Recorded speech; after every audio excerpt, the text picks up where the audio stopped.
everybody. But, like for example, how many of you here you experienced donating blood for your to your relative, and because maybe something happened and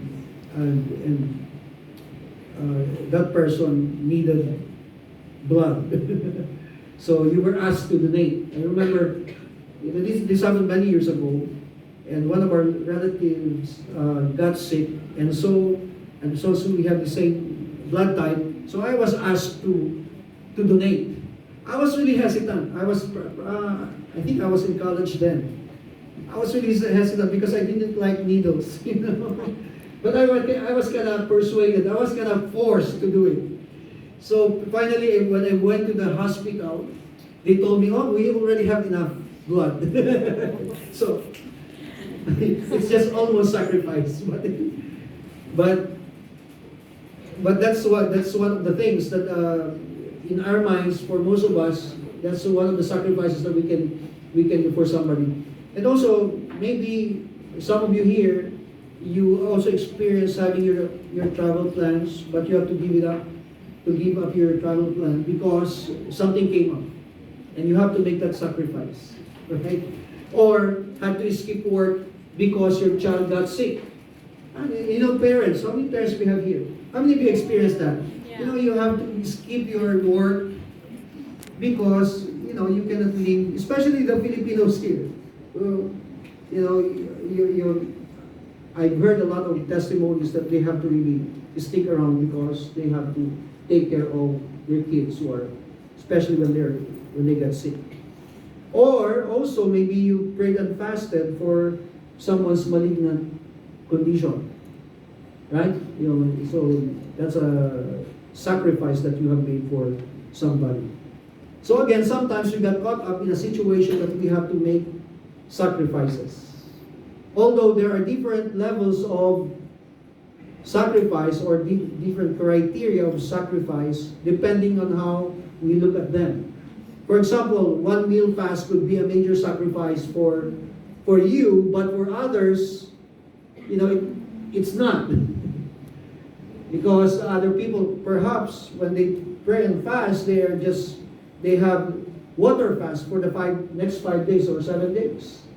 And we used to do that. Okay? So, but of course, it varies when it comes to how you see or how you look at sacrifice. Or maybe when it comes to donating blood, it could be a big deal to you, but there are people who really loves to have, to go through donation, okay, blood donation. How many of you here, you do that often? Last night somebody raised, there you go. So some people, they would do that regularly. They would donate, okay, blood, to Red Cross, or sometimes they would go to hospital to donate blood. Now, when it comes to greatest sacrifice, we have someone who made the ultimate sacrifice for us, for our salvation. And of course, all of us, or if not all, we know who it is. It's Jesus. Now, question is, why Jesus had to make the ultimate sacrifice? Okay? So, I want us to read from John chapter 12. If you have your Bibles with you, John 12. I ask again, all of us to stand up in reverence of God's word.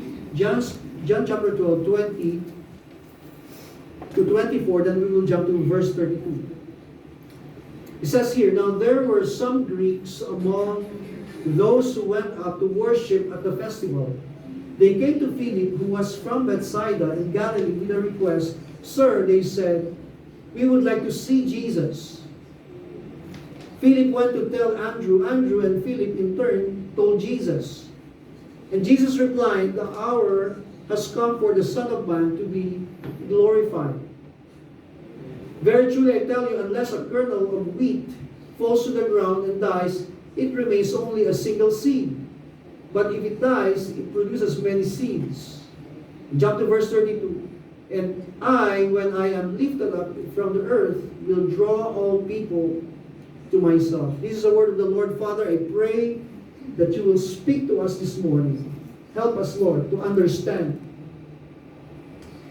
Lord, the story of redemption and the mission that you have given us, Lord, and entrusted us as your people. And I pray today, Lord, that you would open our spiritual ears and make our heart receptive, Lord, to your voice. In Jesus' name, amen. You may be seated again. So here, if this account actually is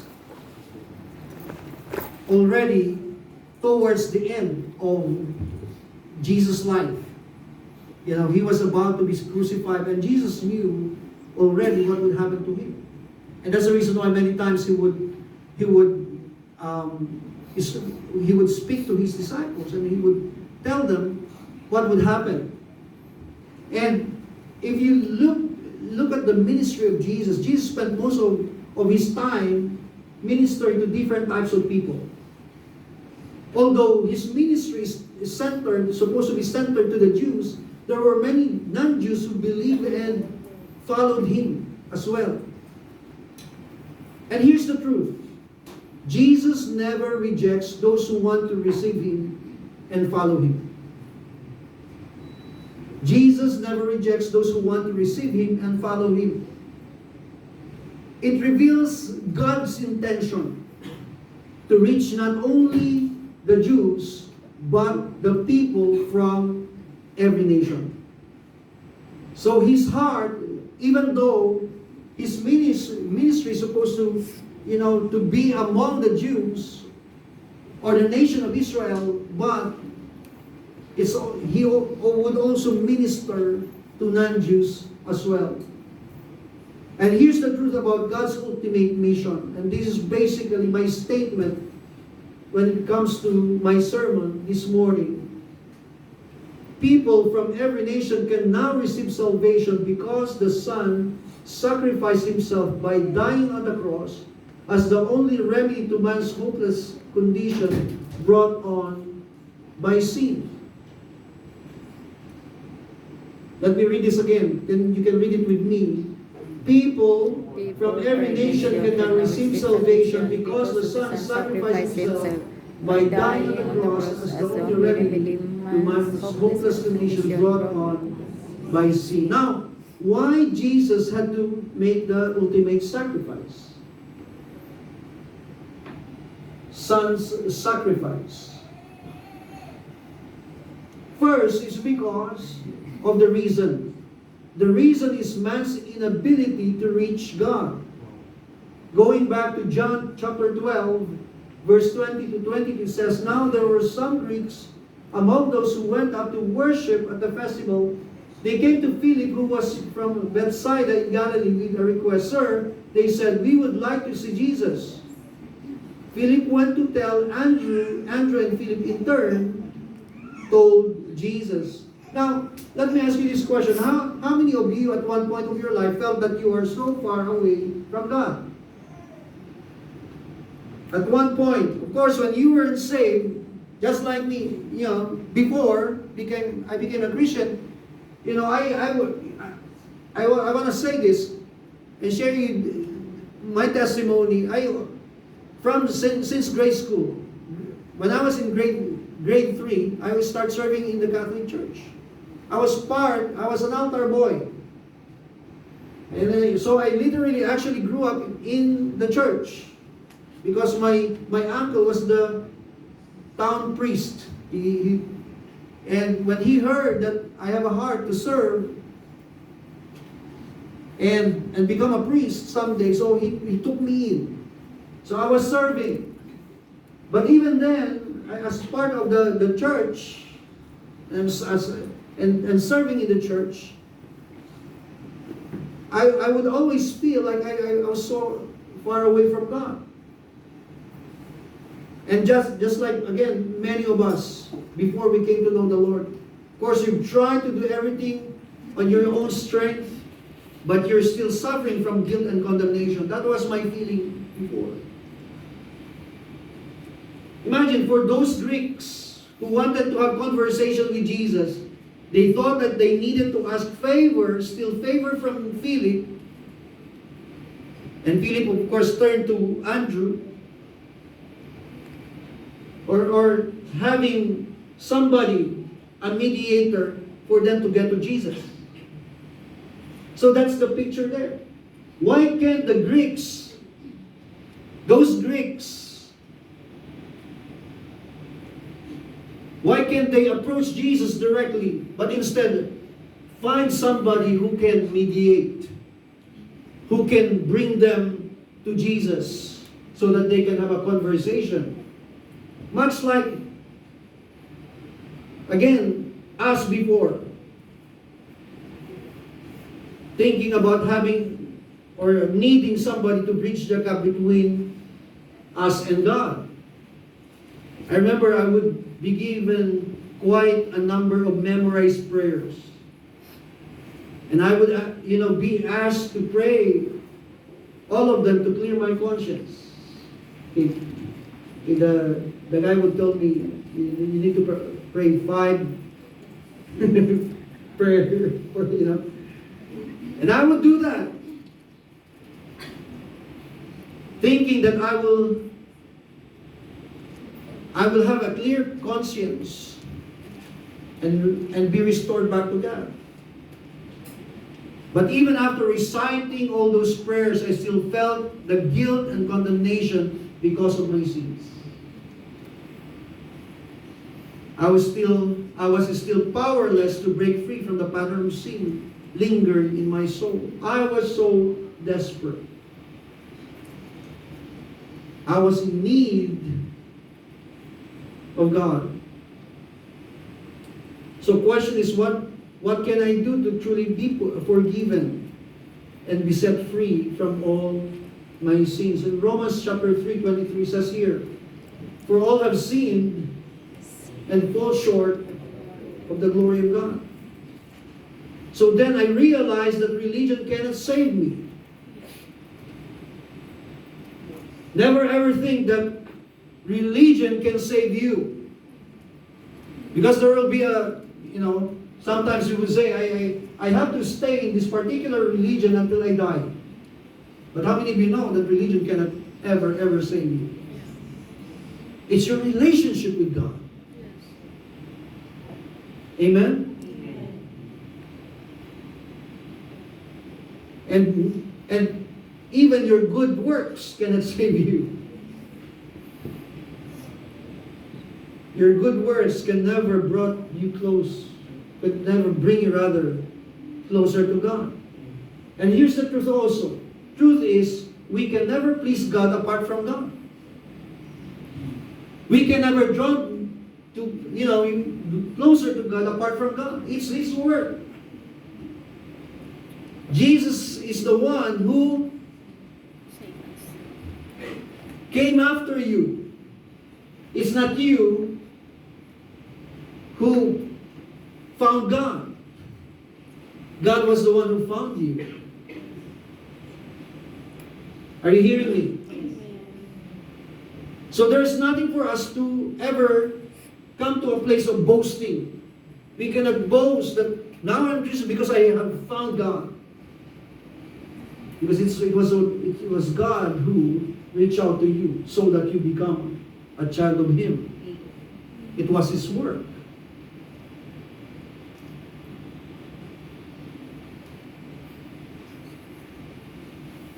There will be no real solution to sin problem through our own gimmick and clever actions. Of course, again, we've tried hard and done everything on our own strength and ability to get closer to God. But the immeasurable God caused by sin made it impossible for us to save ourselves. We were separated from God because of sin. Isaiah 64 said this, verse 6. All of us have become like one who is unclean, and all our righteous acts are like filthy rags. Okay? In Tagalog, maruming basahan. Okay? So then, how can we get rid of our sins and have a genuine relationship with Jesus? And that brings us to the next point, which is the response. Jesus paid the penalty of our sin. In verse 23, it says here, Jesus replied, "The hour has come for the Son of Man to be glorified. Very truly I tell you, unless a kernel of wheat falls to the ground and dies, it remains only a single seed. But if it dies, it produces many seeds." And also in verse 32, "And I, when I am lifted up from earth, will draw all people to myself." Now the phrase "lifted up" refers to Jesus' crucifixion, as he would be physically lifted up on the cross. So in other words, it cost Jesus his own blood to pay for the penalty of our sins. It's his blood that paid the penalty for our sins. You see, because of man's miserable and hopeless condition caused by sin, God provided the ultimate solution by sending his own Son, who paid the penalty for our sin. You see, he paid the price we should have paid, and died the death that we should have died. 2 Corinthians 5:21, "God made him who had no sin to be sin for us, so that in him we might become the righteousness of God." How many of you realize we have now become the righteousness of God? But do we truly understand what it means to be righteous?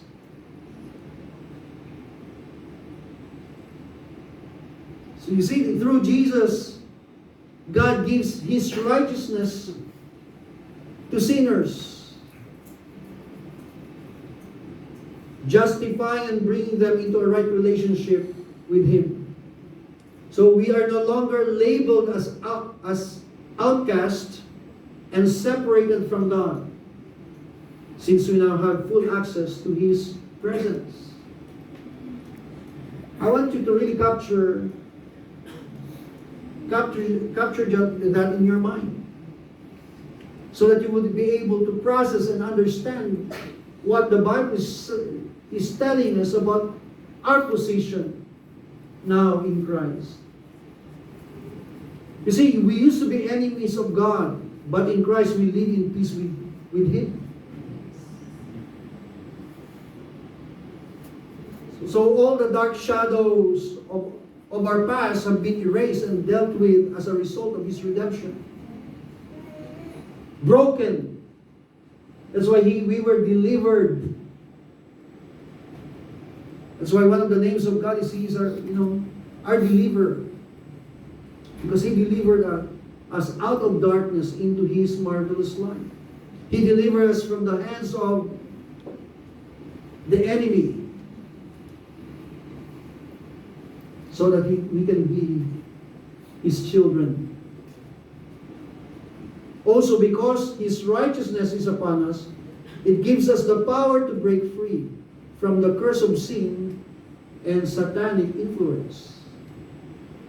Look at Galatians 5, verse 1 says, "It is for freedom." Everybody say freedom. Freedom.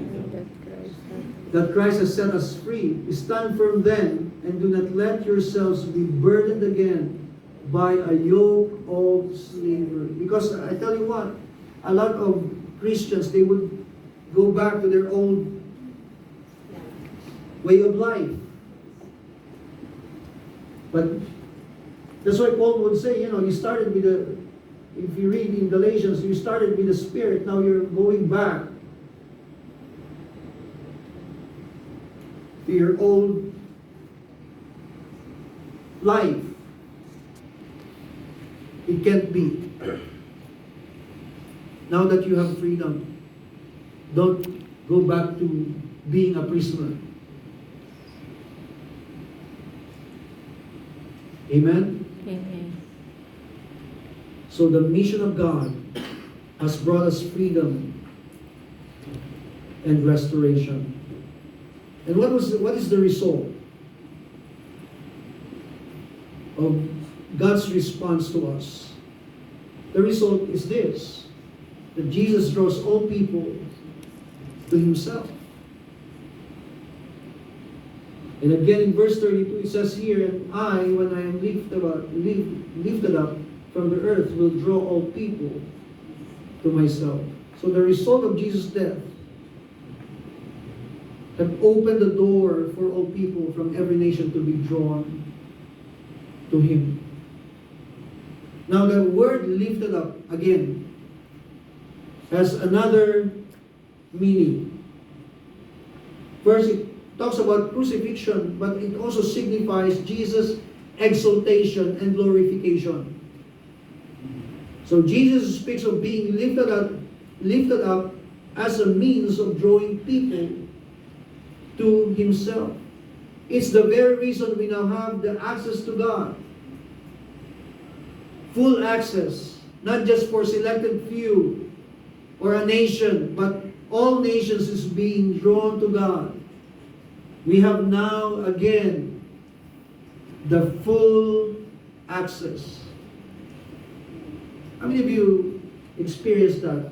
You're given like an ID with, it says full access. That means you can go to all the areas in the venue because you have full access.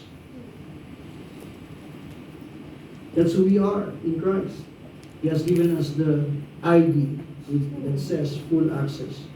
We can approach God without any barrier, without any wall that separates us from Him. Amen? Amen. I remember yesterday my devotion is in Ephesians chapter 2. It talks about our position in Christ. How many of you know that the Bible says that you are seated with Him in the heavenly places? Imagine that. If you think about your position as a child of God, now you are seated with Him. And if you as a Christian still think that you are, I am a nobody, I am a defeated person, you're missing it. Because now you are seated with Christ. Now, in other words, you must have a perspective of heaven when it comes to your authority and your position being a child of God. It's like when my children, if they wanna eat something, and they want to open the refrigerator or fridge, they won't ask permission. Dad, can I open the fridge and get something? No. When we say full access, that means my daughters, I have 3 daughters, they would just go to the rack, open the rack, and get everything they want. You see, that's who we are in Christ. And that's why it's also important for you to understand His Word. Because from the Word of God comes the promises of God that tells you your rights as a believer or as a child of God. Amen? The Bible tells us our position. That's why, again, meditate on the Word. I'm excited about February because we're going to talk more about the Word of God. That will be our direction for next month.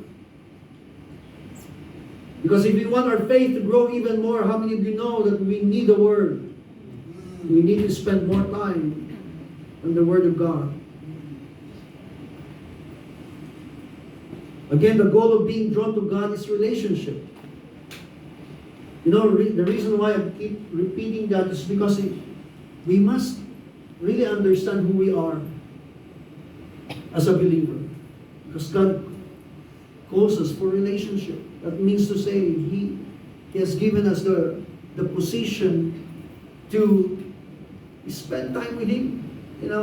If you read the story of Jesus with Mary and Martha. Martha was freaking out because Mary was not helping her. And Jesus commended Mary because what did Mary do? She was on the feet of Jesus, spending time with Jesus.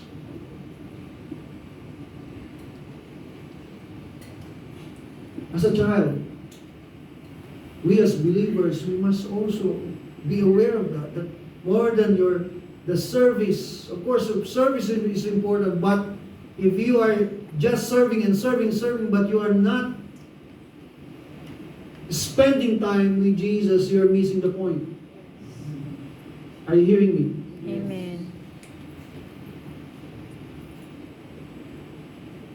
We've got to love Jesus. And I'm reading this book right now. The title of the book is Audience of One. And made me realize everything that I am doing in my life. I mean, doing it for somebody. Am I trying to please somebody? Or am I doing it for one person? For God. Because everything about our life should be because of one person. Jesus. Why I preach is not to please my audience or to please you guys. I'm sorry to say that. But I'm here standing in front of you because I want to please my master. Yeah. The bottom line. And the reason why you come to the church is not so that your pastor or your victory group would say, "Oh, praise God." It's not about other people. It's not about your leader. It's not about your pastor. It's because you want to please God. Yes. Because you have a relationship with Him. And you want to grow in that relationship with Him. The motivation is very, really important. Amen? The goal of being drawn to God is relationship. Tell the person next to you, say, it's about relationship. It's about relationship. That's why Jesus said this. John 14, verse 3 says, I will come back and welcome you into my presence, so that you also may be where I am. Imagine, despite our disobedience and disregard of the truth, God reached out to us and rebuilt our brokenness so that we can be with Him for all eternity. For me, being alive today, the greatest delight is not actually from what I accumulate. It's not about my possession. Of course, it's not about even my family. My family is really important for me, but it's not more than God.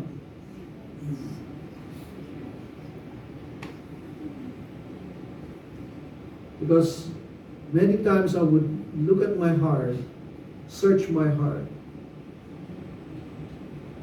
Especially when there are times that things are not doing well, and I tend to have anxiety and and I will just look at my heart, and deep inside me still I find that at the end of it, the bottom line, I need God. I need God in my situation. I need God to help me. I need God to direct my path.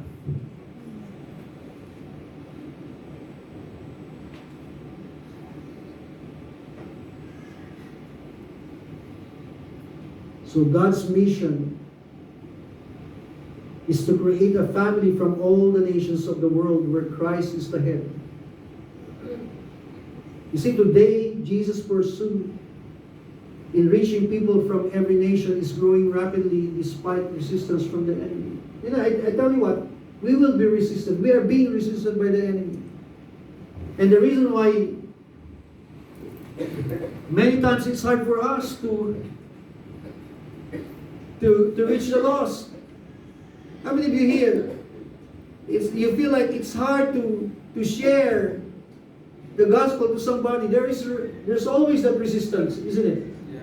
There's always that, apprehension of trying to share the gospel to somebody. Why? Because you are being resisted. The enemy will try to intimidate you, speak lies to you. And that also happened to me, even now. But you see, you are an overcomer in Christ. That's why you've got to know your position, just like what I've said, and your authority in Christ. Before Jesus ascended to heaven, He entrusted to His disciples the task of reaching the lost. And for me and for us, that's a privilege. There's no plan B. The Great Commission was entrusted to the disciples, to us. And praise God, because it's growing. The mission is growing. The kingdom of God is expanding to the nations. And we want to be part of it. Amen? Amen.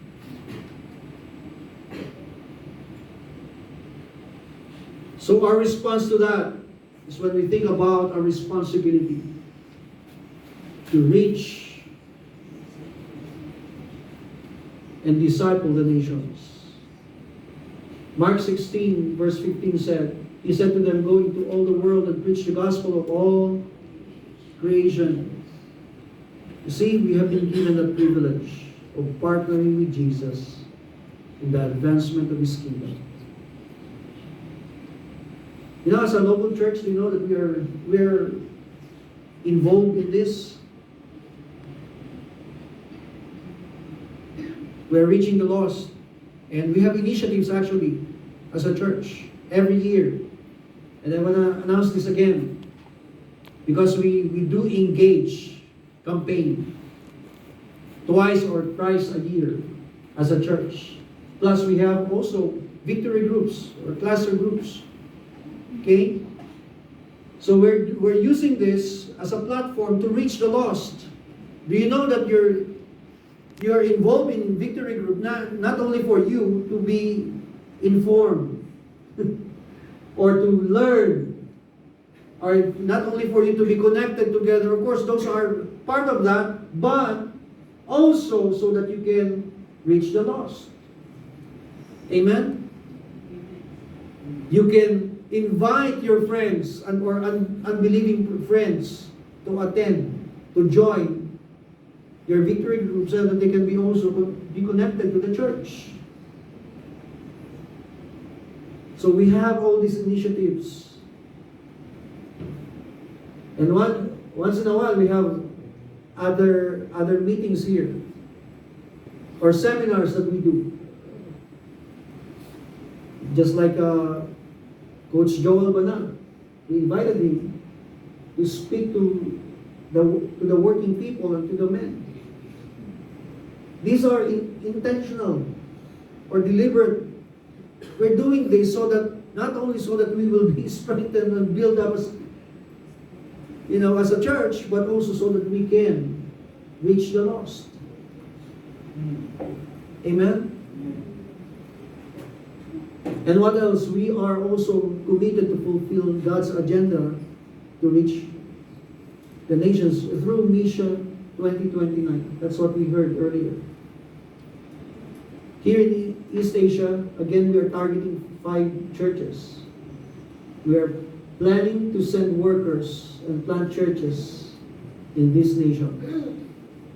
Finland, Norway, Palau, Honduras, North Korea. Something is brewing already. We have current outreach in Palau already. Our Every Nation Guam is actively sending workers and doing victory groups in Palau already. But something is brewing in Norway. Pastor Fosti will be going to Norway by April.